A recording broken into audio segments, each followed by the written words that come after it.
Assalamualaikum warahmatullahi wabarakatuh.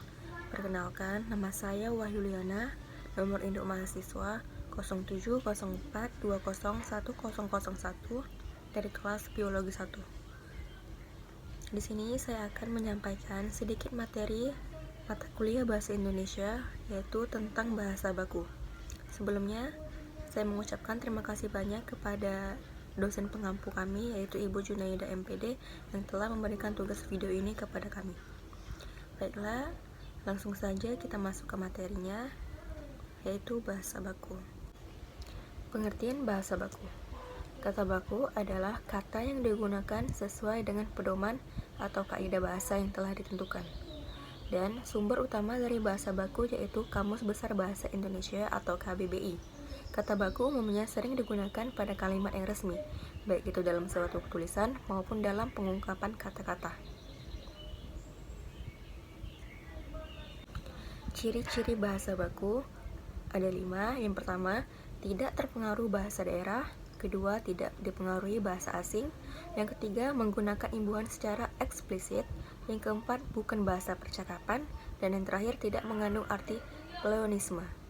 Yang pertama, tidak dipengaruhi oleh bahasa daerah.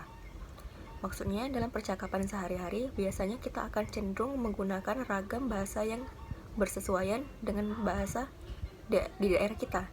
Bahasa baku tidak dipengaruhi oleh bahasa daerah, seperti penambahan akhiran pada suatu kata, istilah atau sebutan tertentu, ataupun perubahan awalan kata.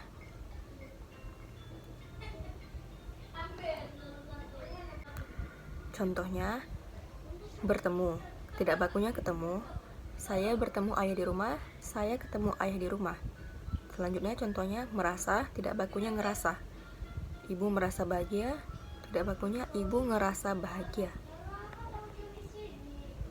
Yang kedua, tidak dipengaruhi oleh bahasa asing. Artinya, ragam bahasa baku tidak dipengaruhi oleh bahasa asing.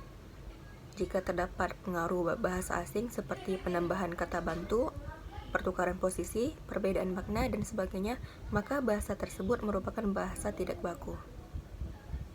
Contohnya, itu salah, tidak bakunya itu adalah salah. Pak guru mengatakan bahwa jawaban itu salah. Tidak bakunya, Pak guru mengatakan bahwa jawaban itu adalah salah. Kesempatan lain, tidak bakunya lain kesempatan.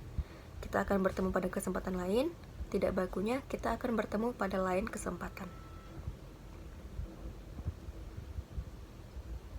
Yang ketiga, menggunakan imbuhan secara eksplisit. Artinya, ragam bahasa baku menggunakan imbuhan awalan, sisipan, dan akhiran secara gamblang sehingga jelas makna dan artinya. Penggunaan imbuhan secara eksplisit menampilkan makna sebenarnya sehingga kalimat tersebut mudah dimengerti. Contohnya yaitu bernyanyi, tidak bakunya nyanyi. Adik dan kakak bernyanyi bersama, tidak bakunya adik dan kakak nyanyi bersama. Bermain, tidak bakunya main. Pemuda itu sangat pintar bermain catur. Pemuda itu sangat pintar main catur.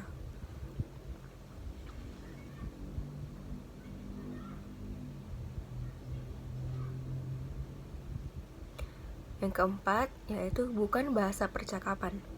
Maksudnya, ragam bahasa yang digunakan dalam percakapan sehari-hari umumnya merusak bahasa yang tidak baku atau bahasa pasaran.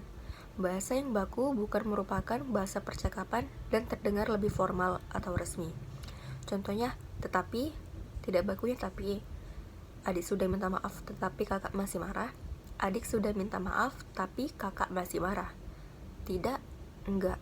Ayah tidak pergi ke kantor karena sakit. Ayah enggak pergi ke kantor karena sakit. Yang kelima, tidak mengandung arti pleonasme. Pleonasme merupakan majas yang menggunakan suatu kata atau keterangan yang sebenarnya tidak diperlukan lagi karena arti kata tersebut sama dengan kata yang diterangkan pada pertanyaan yang sudah jelas maknanya. Contohnya, maju, tidak bakunya maju ke depan.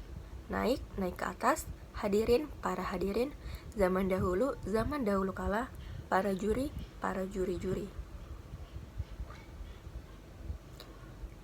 Selanjutnya, fungsi dari bahasa baku, yaitu pertama adalah pemersatu, Maksudnya, pemakaian bahasa baku dapat mempersatukan sekelompok orang menjadi satu kesatuan masyarakat bahasa. Yang kedua, pemberi keikhlasan. Artinya, pemakaian bahasa baku dapat menjadi pembeda dengan masyarakat pemakai bahasa lainnya. Yang ketiga, pembawa kewibawaan. Maksudnya, pemakaian bahasa baku dapat memperlihatkan kewibawaan pemakainya. Dan yang terakhir, kerangka acuan. Bahasa baku menjadi tolak ukur benar atau tidaknya pemakaian bahasa seseorang atau sekelompok orang.